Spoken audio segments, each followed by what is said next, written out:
Haiti's hidden beauty lies in its vibrant culture, breathtaking landscapes, and resilient people, often overshadowed by media portrayals of poverty and instability. Here's a glimpse of what's rarely shown. Stunning natural wonders, from the turquoise waters of Bassin Bleu's secluded waterfalls to the golden sands of Island Aurat and the lush trails of Macaya National Park, Haiti's untouched landscapes rival any Caribbean paradise. Rich culture and art. Haiti pulses with creativity, colorful tapped buses, intricate iron sculptures and Croix-des-Bouquets, and vibrant Vodou art reflect a culture deeply rooted in African heritage. Warm hospitality. Despite hardships, Haitians greet visitors with smiles and pride.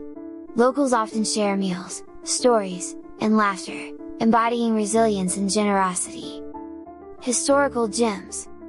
The mountaintop Citadelle La Ferrière and the ruins of Sanssouci Palace stand as symbols of Haiti's revolutionary triumph and architectural grandeur.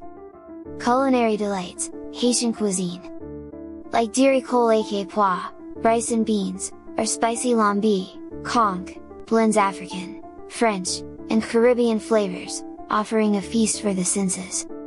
As one traveler noted, Haiti is like a beach of sand where the grain of violence reported is dwarfed by vast beauty and humanity. We love you Haiti, and for sure you shall rise again.